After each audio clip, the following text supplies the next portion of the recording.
episode, we're going to read an excerpt from one of the books of Neville Goddard, the great Neville Goddard, our all-time favorite. Let's not waste any more time. Chapter 3 of the book Neville Goddard, Feeling is the Secret. Prayer, like sleep, is also an entrance into the subconscious. When you pray, you enter into your closet, and when you have shut your door, pray to your Father which is in the secret, and your Father which is in secret shall reward you openly. Prayer is an illusion of sleep which diminishes the impression of the outer world and renders the mind more receptive to suggestion from within. The mind in prayer is in a state of relaxation and receptivity akin to the feeling attained just before dropping off to sleep. Prayer is not so much what you ask for as how you prepare for its reception. Whatsoever things ye desire, when ye pray, believe that you have received them, and ye shall have them. Mark 11:24.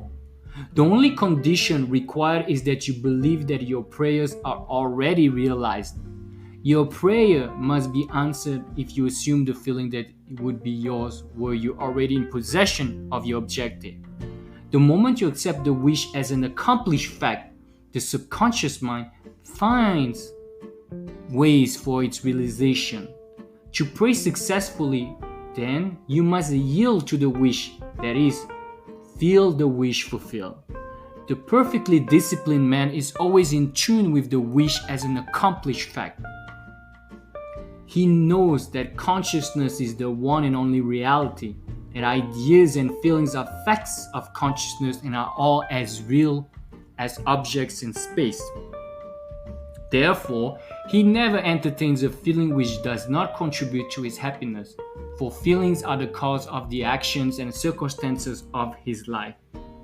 On the other hand, the undisciplined man finds it difficult to believe that which is denied by the senses and usually accepts or rejects solely on appearances of the senses. Because of this tendency to rely on the evidence of the senses, it is necessary to shut them out before starting to pray, before attempting to feel that which they deny. Whenever you are in the state of mind, I shall like to, but I cannot, the harder you try, the less you are able to yield to the wish. You never attract that which you want, but always attract that which you are conscious of being. Prayer is the art of assuming the feeling of being and having that which you want. When the senses confirm the absence of your wish, all conscious effort to counteract the suggestion is futile and tends to intensify the suggestion. Prayer is the art of yielding to the wish and not the forcing of the wish. Whenever your feeling is in conflict with your wish, feeling will be the victor. The dominant feeling invariably expresses itself.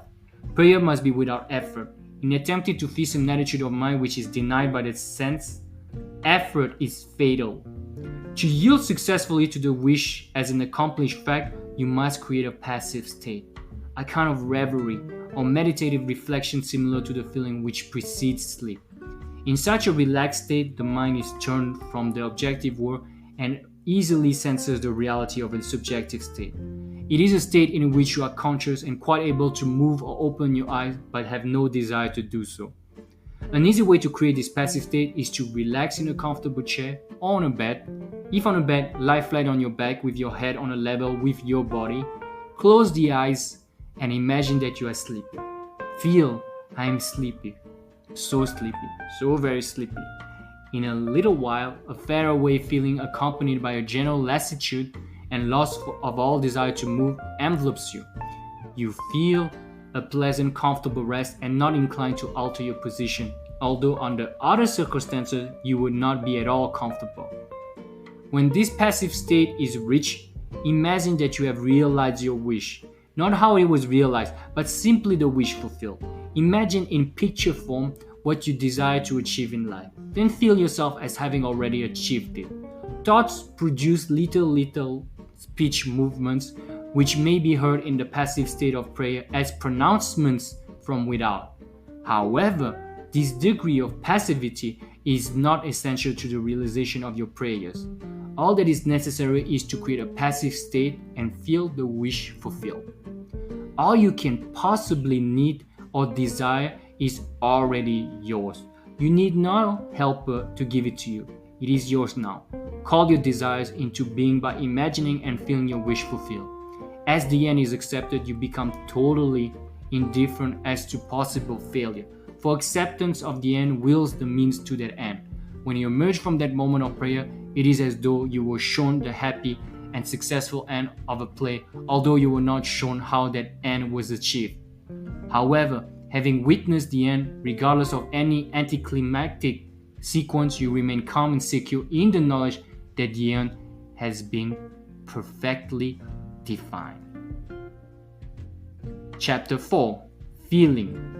Not by might, not by power, but by my spirit, saith the Lord of hosts. Zechariah 4:6. Get into the spirit of the state desired by assuming the feeling that would be yours were you already the one you want to be. As you capture the feeling of the state sought, you are relieved of all effort to make it so, for it is already so. There is a definite feeling associated with every idea in the mind of man. Capture the feeling associated with your realized wish by assuming the feeling that would be yours were you already in possession of the thing you desire, and your wish will objectify itself. Faith is feeling. According to your faith, be it unto you. Matthew 9:29. You never attract that which you want, but always that which you are. As a man is, so does he see. To him that hath, it shall be given, and to him that hath not, it shall be taken away. Matthew 10:12, 25, 29. Mark 4:25. Luke 8:18, 19, 26. That which you feel yourself to be, you are, and you are given that which you are. So assume the feeling that would be yours were you already in possession of your wish, and your wish must be realized. So God created man in his own image, in the image of God created he him. Genesis 1:27. Let this mind be in you, which was also in Christ Jesus, who being in the form of God, thought it not robbery to be equal of God. Philippians 2:5-6. You are that which you believe yourself to be. Instead of believing in God or in Jesus, believe you are God or you are Jesus. He that believeth on me, the works that I do shall he do also. John 14:12. Should be he that believes that I believe, the works that I do shall he do also. Jesus found it not strange to do the works of God because he believed himself to be God. I and my Father are one. John 10:30. It is natural to do the works of the one you believe yourself to be. So live in the feeling of being the one you want to be, and that you shall be. When a man believes in the value of the advice given him and applies it, he establishes it within himself the reality of success. And there you go. I know it might sound complicated with all this biblical talk, but as I always say, bear in mind that this Neville Goddard and all his contemporaries were very Christian, and they come from a different time. So whether you're Christian or whether you're not Christian or Muslim or Buddhist or whatever, don't think too much about the religious side. It's not about the religion, it's about the faith you have in the teachings, and that is the most important thing you need to succeed. That being said, I know Neville Goddard can be as inspiring as he is, he can be a bit complicated to understand sometimes because he is maybe a bit too eloquent and sophisticated when he talks and when he delivers lectures. So if you don't understand, please leave a comment, please message me, and I'll try my best to help you guys. Thank you so much for listening.